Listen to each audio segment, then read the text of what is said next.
Bien, vamos a estar abriendo nuestras Biblias en Miqueas capítulo 5.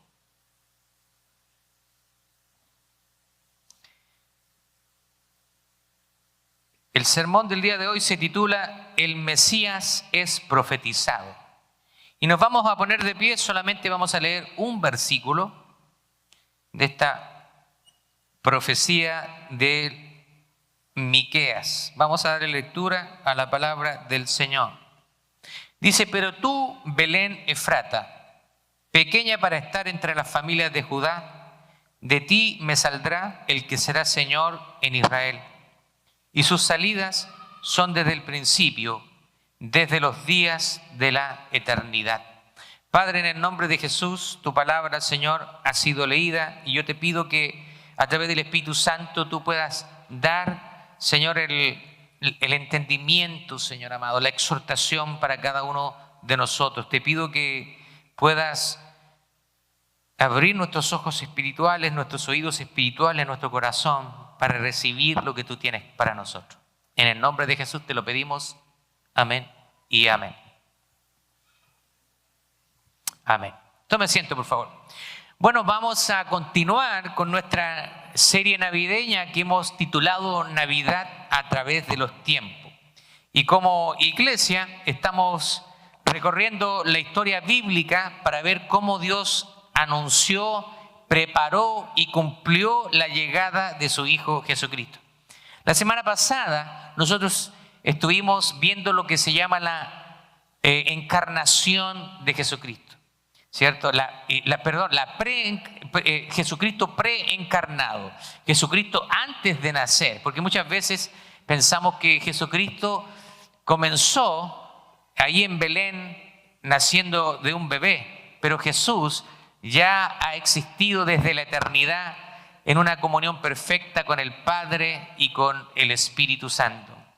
Así que estuvimos hablando de eso. Hoy día vamos a centrarnos en la profecía de Miqueas acerca de la llegada del Mesías. Así que Dios anunció, preparó y cumplió todo lo que Él ha prometido. Hoy nos vamos a mover unos siglos atrás, al profeta Miqueas, que fue contemporáneo de Isaías y que vivió entre los años 735 al 700 a.C. Así que esta profecía se da en ese tiempo, alrededor de 700 años antes de Cristo. Así que podemos ver nosotros que el profeta está hablando a la nación y él mismo es testigo de la corrupción que hay en la nación, de la idolatría, de la opresión en Israel y en Judá. Ahora, para los que ven esos dos nombres, Israel y Judá, recordemos que el pueblo de Israel durante el reinado se había separado, se había dividido en el reino del norte y en el reino del sur. El reino del norte Israel y el reino del sur de Judá. También tenían cada uno de ellos reyes. Ahora, el mensaje de Isaías, de Miqueas, es una mezcla entre juicio y esperanza. Dios anuncia destrucción debido al pecado del pueblo, pero al mismo tiempo les promete que van a ser restaurados, van a ser transformados y que también van a recibir un rey glorioso como promesa de redención final. Lo interesante de Miqueas es que él predica contra tres íes, diríamos en español, en plural. La idolatría, predica contra la idolatría, predica contra la inmoralidad y contra la injusticia. Por eso decimos, predica contra tres íes. Ahora, la profecía no es algo que ha estado aislado de la Biblia, sino que desde el principio Dios había estado adelantándonos eventos futuros, hablando acerca del futuro, de lo que Él tenía pensado para la humanidad. Desde la misma caída del hombre, Dios promete a través de una profecía mesiánica lo que los teólogos llaman el protoevangelio. Una palabra un poquito extraña, proto.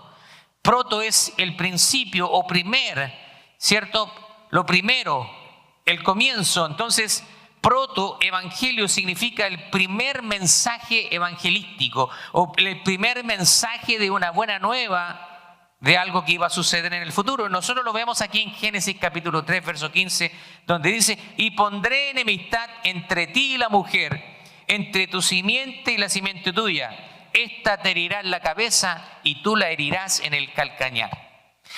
Todos los eruditos no tienen cuestionamiento que esta es una profecía que está hablando acerca de esa simiente que traería un Salvador. Sabemos que cuando Dios está hablando a la serpiente, ¿cierto? Le habla a la serpiente, pero en términos finales le está hablando a Satanás. La serpiente sería herida en la cabeza, y aunque el Mesías iba a ser herido, pero él iba a resucitar. Y Jesucristo ha resucitado.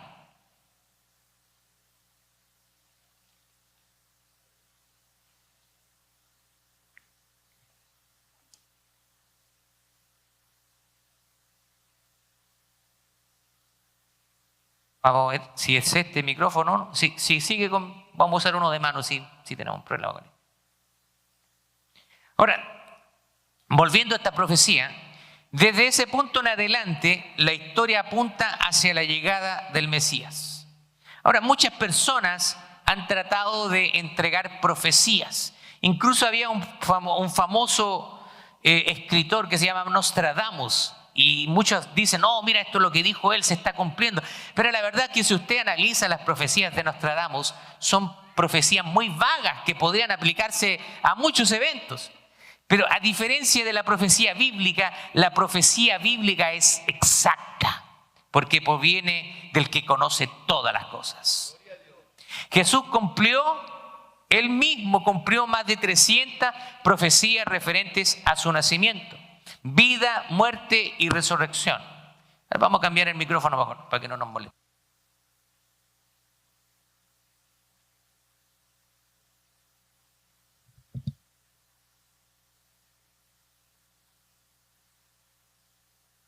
Bien.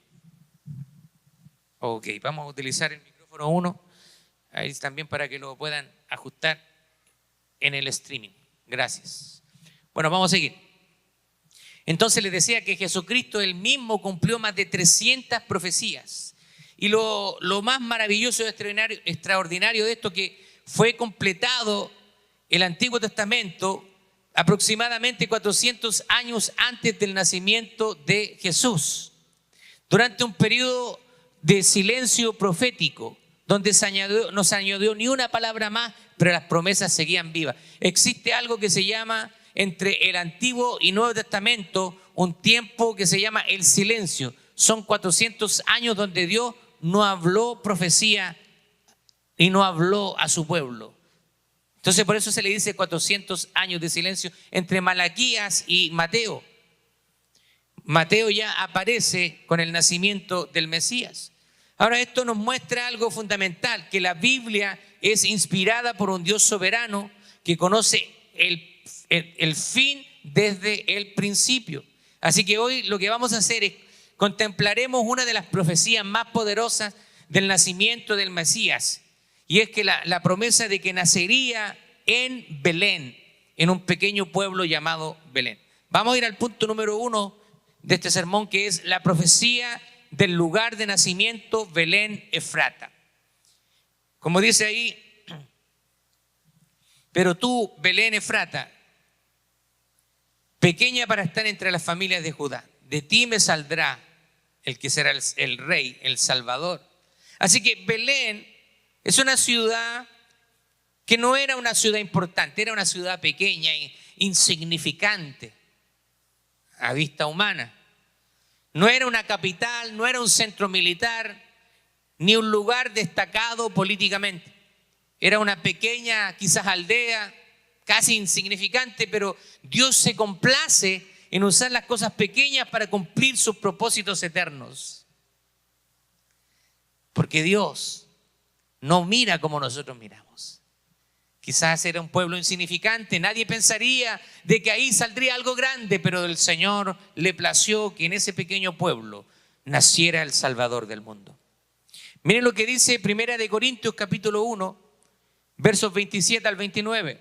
Sino que de lo necio del mundo escogió Dios para avergonzar a los sabios, y lo débil del mundo escogió Dios para avergonzar a lo fuerte. Y lo vil del mundo y lo menospreciado escogió Dios, y lo que no es, para deshacer lo que es, a fin de que nadie se jacte en su presencia. Lo que está diciendo el Señor, que Él dice que escogió lo necio para avergonzar a los sabios. Él no le dio esta sabiduría de lo alto a los sabios, se lo dio a gente común y corriente para avergonzar a los sabios. La palabra del Señor dice que el principio de la sabiduría es el temor a Jehová.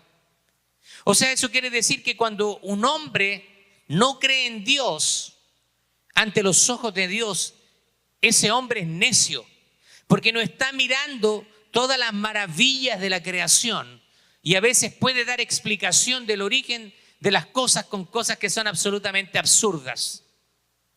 Pero cuando usted mira la perfección de la creación, todo lo que está a nuestro alrededor, incluso mirando un poco más de cerca el cuerpo humano, toda su conformación, usted va a ver que detrás de eso hay un creador. Eso es lo que se llama un diseño inteligente. Ahora vamos a ver el significado del nombre de Belén Efrata.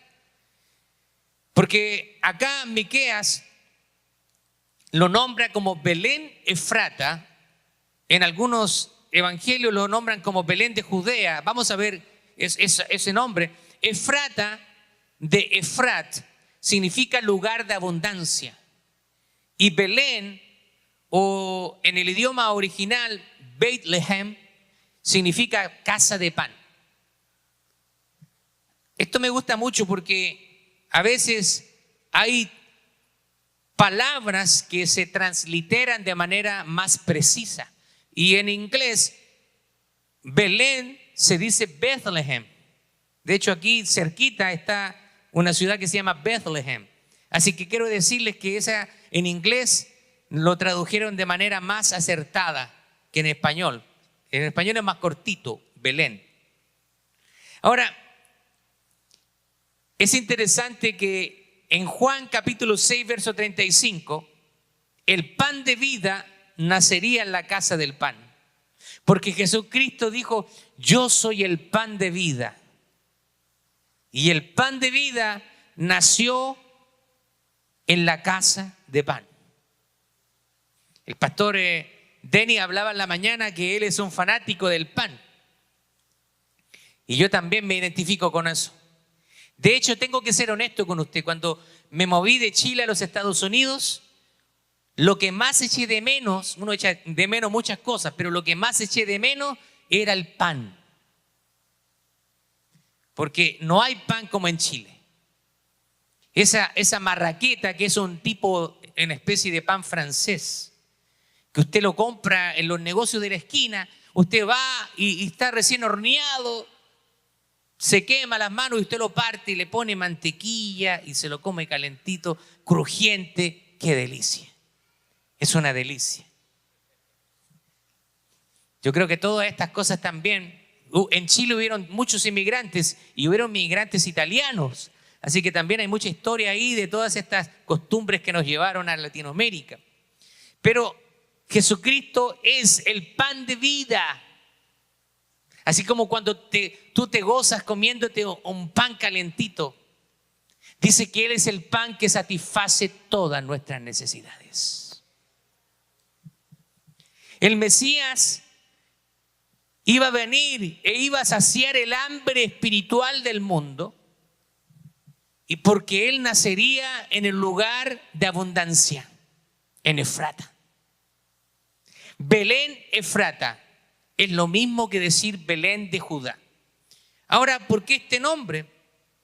Algunos se preguntan por qué Miqueas dice Belén Efrata, mientras que Mateo y Lucas hablan de Belén de Judea, o la ciudad también de David. La respuesta la encontramos en la palabra de Dios. Vamos a Primera de Crónicas 4:4, donde dice, donde se encuentra que Efrata es la antigua designación familiar y regional de Belén, relacionada con la tribu de Judá y con los ancestros de David. Así que era la vieja escuela, como decía el pastor Denis en la mañana, era como le nombraban los antiguos. A veces ciertos lugares quedan con ciertos nombres o apodos y después van cambiando. Hay lugares que se conocen originalmente de una manera y después, años después, toman otro nombre. Pero para los antiguos ese nombre sigue quedando en la mente, en la retina.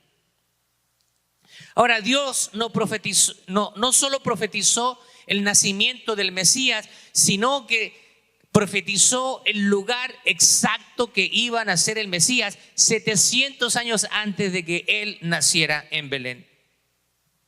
¿Se da cuenta lo preciso de la profecía bíblica?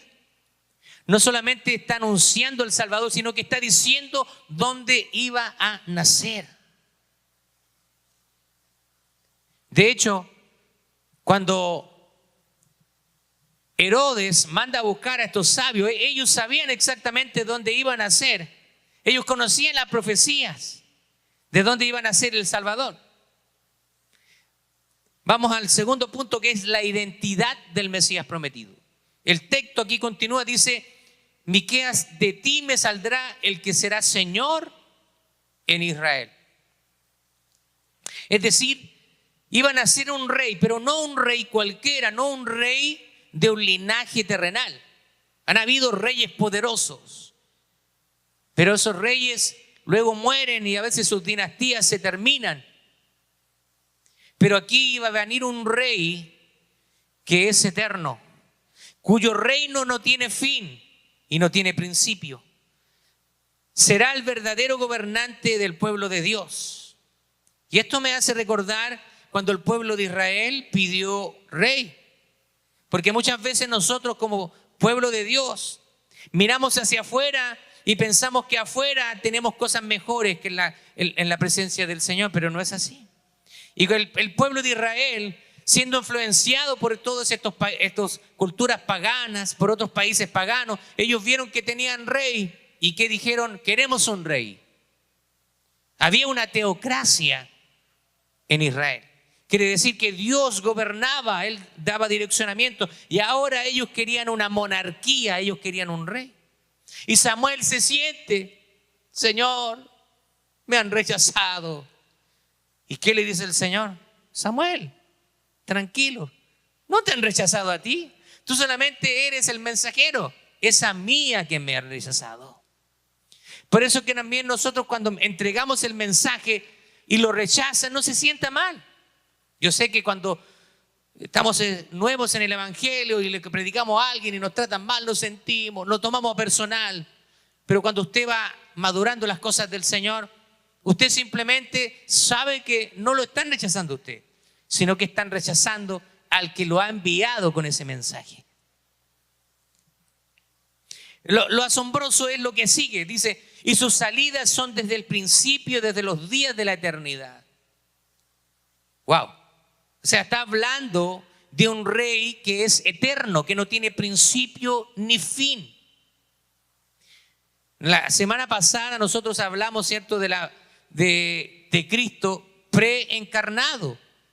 Es difícil concebir. Algunas personas piensan que Jesucristo vino a nacer ahí en Belén, en ese pesebre. Pero Jesucristo ha estado coexistiendo con el Padre y el Espíritu Santo desde la eternidad. Recuerda que hablamos de Juan 1:1 y eso nos remontaba a Génesis 1:1, donde comienzan las cosas, pero para nosotros, no para Dios. Porque Dios es el agente externo de la creación. En el principio, cierto tiempo, creó Dios la materia, los cielos y la tierra, espacio. Tiempo, materia y espacio, tres cosas a las cuales nosotros estamos limitados. Pero Dios es externo a eso porque Él es el creador. Y Él no está limitado por el espacio, ni por el tiempo, ni por la materia. Aquí Miqueas revela algo que va más allá de un nacimiento terrenal. Dice que el Mesías no tendría principio, no sería creado y ya existía desde la eternidad. Esto es muy importante porque hay algunas religiones falsas que tratan de quitar la divinidad de Jesucristo, y Jesucristo es Dios. La traducción del Nuevo Mundo de los Testigos de Jehová, TNM, traduce Juan 1:1, dice que el verbo era un Dios, pero la gramática griega no permite traducirlo de esa manera. Ellos adulteran el texto para traer el significado que ellos quieren darle y reducir a Jesucristo como un ser creado, cuando Jesucristo es el mismo creador. Así que aquí tenemos uno de los principios más claros de la preexistencia de Cristo. Esto coincide con la enseñanza del Nuevo Testamento. Lo hablamos la semana pasada. En el principio era el verbo, y el verbo era con Dios, y el verbo era Dios. Cuando dice en Juan capítulo 8, verso 58, antes de que Abraham fuese, yo soy. Por eso que Jesucristo lo querían matar, y lo mataron porque lo acusaron de blasfemia. Este se está haciendo a sí mismo Dios. Esas declaraciones para los fariseos, para los judíos, era que él se estaba declarando ser Dios, y él es Dios. Colosenses 1:17 dice: Él es antes de todas las cosas, y todas las cosas que fueron creadas por medio de Él fueron creadas para Él, por Él y para Él, por medio de Él y para Él. Así que el niño de Belén sería en realidad el Hijo eterno de Dios, entrando en un momento específico de la historia humana. Belén sería su nacimiento físico, pero su origen es eterno. ¿Sabe qué? Aquí los ateos más prominentes del mundo, quieran o no, ellos han dicho, nos guste o no, Jesucristo es un personaje histórico, nos guste o no. Él es una persona que nació en un periodo de la historia y existió. Ahora, que ellos no lo reconozcan como Dios es otra cosa, es otro cuento. Pero ellos al menos no pueden negar que Jesucristo es un personaje histórico. Dividió la historia de la humanidad entre antes y después de Cristo. Pero usted y yo sabemos que Jesucristo no es solamente un personaje histórico, sino que es el Hijo de Dios que ha venido a darnos salvación y vida eterna. Gloria a Dios. El tercer punto es la necesidad del Mesías en tiempos de oscuridad. Ahora, en el contexto de Miqueas, había una profunda oscuridad, había corrupción de los líderes, de los que guiaban al pueblo, había juicio. Pero en medio de ese escenario, Dios anuncia esperanza. Porque siempre cuando hay pecado, Dios trae disciplina sobre el pecado, pero también su deseo es traer restauración a su pueblo. Así que esto nos recuerda que las profecías mesiánicas surgen precisamente cuando el pueblo más necesita esperanza, cuando el pueblo está desfallecido. Dios había permitido que las naciones extranjeras trajeran juicio por el pecado de Israel, pero una vez que Dios permitía eso, también les prometía una restauración.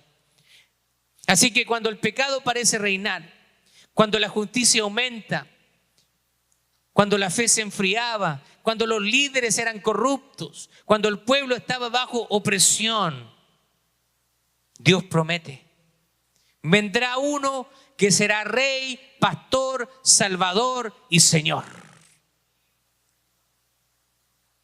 Así que, así como Israel también necesitaba esperanza, nosotros el día de hoy también la necesitamos. Y la respuesta sigue siendo la misma: el Mesías prometido quiere darnos vida en abundancia y vida eterna en su nombre. Y su nombre es Jesucristo, el Hijo de Dios. Porque no hay otro nombre, dice la palabra de Dios, dado a los hombres, en el cual podamos ser salvos, solamente a través del nombre de Jesucristo. Porque Jesucristo es el único mediador entre Dios y los hombres. Como dice Pablo a Timoteo, Él es el único mediador. Nadie puede mediar. Algunos atribuyen a María como la mediadora, pero nosotros, la iglesia evangélica protestante, muchas veces nos reclaman: ustedes no respetan a María. Por supuesto que la respetamos. María fue una mujer excepcional, ejemplar, piadosa, usada por Dios, pero ella también fue de carne y hueso, pecadora como usted y yo, y también necesitaba a un Salvador. La mujer que estaba dando a luz a Jesucristo también necesitaba aceptar el regalo de la salvación que vendría a través de ese bebé en el futuro. Así cada uno de nosotros. Ahora, el libro de Miqueas, el profeta nos da ciertos contrastes. Esto es bastante interesante porque nos da contrastes. Mire, habla de juicio por una parte, pero también habla de esperanza. Habla de destrucción, pero también habla de restauración. Habla de disciplina, pero también habla de redención. ¿Se da cuenta de esos contrastes? Y en medio de todo eso aparece la promesa más gloriosa. Y el Señor dice, el Mesías vendrá a salvarles. Hoy día las profecías cumplidas tienen que fortalecer nuestra fe. Las profecías no cumplidas nos llenan de esperanza porque todavía hay profecías acerca del Mesías que no se han cumplido. Jesucristo ha prometido que Él va a venir por nosotros, por su pueblo. Esa es nuestra esperanza. Así que esa es una profecía como muchas otras que todavía no se cumplen. Y eso nos tiene que dar esperanza. El Mesías va a venir nuevamente y nos va a tomar para vivir eternamente con Él. Donde no habrá más llanto, donde no habrá más dolor, más enfermedad, más tristeza. Donde nos vamos a volver a encontrar con aquellos seres queridos que se nos anticiparon en el Señor. Así que hay esperanza. Cuando algo muere en Cristo, no es el fin, sino el comienzo de algo maravilloso y eterno. La fidelidad de Dios nos recuerda que Él siempre cumple lo que promete. La llegada de Jesús no fue casualidad, no fue un accidente, fue el cumplimiento exacto de un plan eterno. No existe ninguna posibilidad, estadísticamente hablando, real de que un hombre pudiera cumplir más de 300 profecías él solo. A menos de que ese hombre sea el Hijo eterno de Dios. Den un aplauso al Señor por eso. Porque Él es verdadero. Todo lo que Él dice ha cumplido. El mundo moderno puede rechazarlo. La cultura puede dudar. Pero la evidencia de Cristo es sólida, eterna y revelada por Dios mismo. Para nosotros, el nacimiento de Jesús es un hecho histórico, profético y lleno de gracia. Él vino en la plenitud del tiempo. Él vino para redimir a su pueblo y Él vino para salvar a lo que el Padre eligió desde la eternidad. Wow, eso está tremendo. Porque nos escogió desde antes de la fundación del mundo. Y aquí algunos se ponen a pelear con eso. Pelean entre lo que es la sabiduría, la soberanía de Dios y la responsabilidad del hombre. ¿Sabe qué? Yo la verdad me considero una persona muy limitada para entender todos los misterios de Dios. Pero sé de que Dios nos escogió. Y también sé que nosotros tenemos que someternos al Señor y tenemos que reconocer nuestros pecados. Quiero darle algunas cosas para que nos llevemos el día de hoy.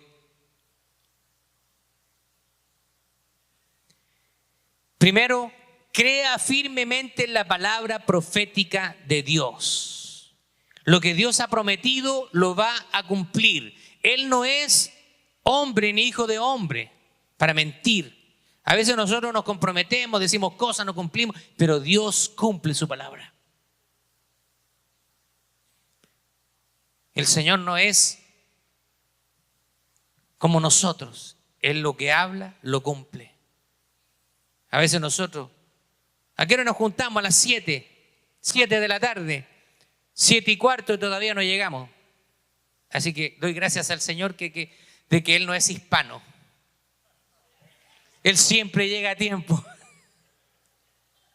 Gloria al Señor.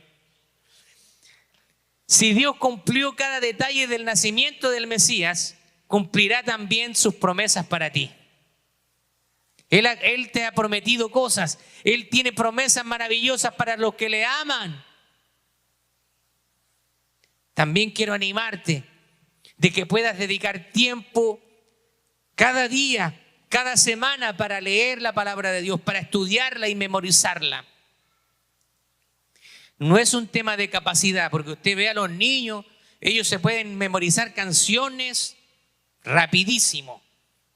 Coreografías del TikTok o del video se las memorizan, pero en un santiamén. Así que no es un tema de capacidad, es un tema de prioridad. Nosotros enseñémosle a leer la palabra de Dios. Ahora el problema está en que ¿cómo le vamos a enseñar si nosotros mismos no la leemos? Nuestros hijos, ¿cómo le vamos a enseñar a nuestros hijos si nosotros no la leemos? Pero si nosotros leemos y comenzamos a leer la palabra de Dios, tenemos que animarles a leerla. Segundo, confía en Dios aun cuando tu vida parezca insignificante. Belén era pequeña e insignificante, pero Dios de ese pueblo insignificante sacó el Salvador. Dios usa lo pequeño para mostrar su grandeza. Nunca te menosprecies, pero ¿quién soy yo? No sé, algunos podrían decir, yo no llegué ni al cuarto de primaria, apenas sé leer, escribir. No importa, porque Dios puede usar a quien Él quiere poderosamente.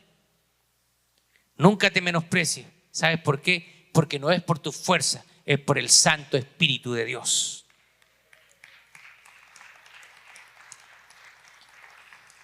Ofrécele tu vida, tus dones, tu hogar y tu tiempo. Toma un compromiso con el Señor. Tercero, adora a Cristo no solo como un bebé en un pesebre, como lo vemos en las historias navideñas, en las tarjetas, sino como el Rey eterno. La Navidad o Natividad apunta hacia la eternidad. Él nació, pero ya existía desde siempre. Haz de esta temporada un tiempo de adoración profundo. Yo sé que esta temporada es una temporada hermosa, es bien bonito. A veces nuestra familia o amigos de Chile, ven la nieve, ¡ay, qué linda la nieve! Yo le digo, así, es bonita, verla caer nomás. Pero no es nada bonito estar limpiando la acera, saliendo con el frío a limpiar el auto, después manejar por esas calles lodosas, con el carro sucio. Pero aparte de eso, como la blanca Navidad, el arbolito de Pascua, las luces en las casas, la música navideña que comienza a hablar del Salvador, de Cristo naciendo, todas esas cosas maravillosas. Ahí nosotros tenemos una señorita en casa que nos trae el espíritu navideño. Nos prende la televisión y nos pone música navideña. Así que ya me sé todas esas canciones navideñas. Hermoso tiempo. Y yo sé que los niños se entusiasman también. Que van a haber obsequios, va a haber una cena de Navidad. Y eso es todo lindo, todo lindo. Pero también hablemos lo que en este mes nosotros celebramos uno de los acontecimientos más importantes de la historia de la humanidad. Cuando Jesucristo, el Hijo de Dios, se hizo hombre a través de un bebé para nacer, crecer, aprender y vivir una vida santa y sin pecado para darnos salvación a ti y a mí en su nombre.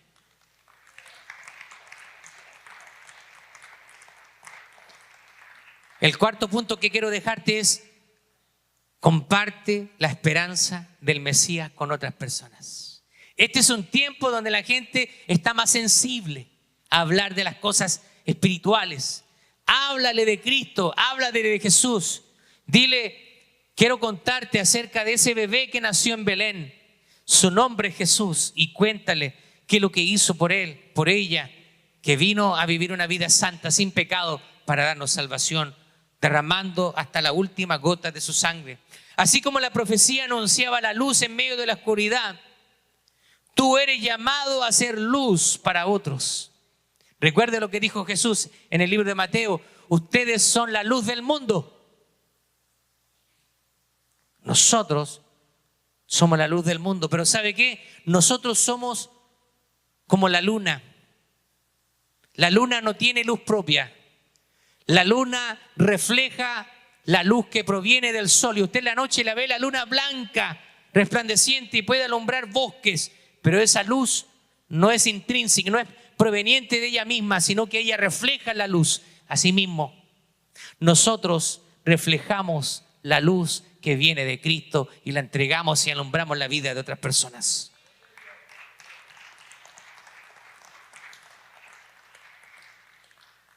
Te animo a que puedas hablar de Cristo, que puedas invitar a la iglesia. Vamos a tener el diciembre 21 un servicio especial de Navidad con algunos especiales, cánticos, va a estar hermoso. Ora por oportunidades. ¿Has orado por oportunidades? Probablemente no muy frecuente. Dile, Señor, el día de hoy yo quiero que tú me des la oportunidad de hablar acerca de ti. ¿Usted cree que esa oración no va a ser contestada? Dios va a poner personas en el camino para que usted pueda hablarles acerca de ellos. Este es un mes hermoso donde celebramos el nacimiento de Jesús. Tiene que haber gozo en la cristiandad. Tiene que haber un espíritu de poder compartir las buenas nuevas a todo aquel que la necesita. Amén. Vamos a ponernos de pie.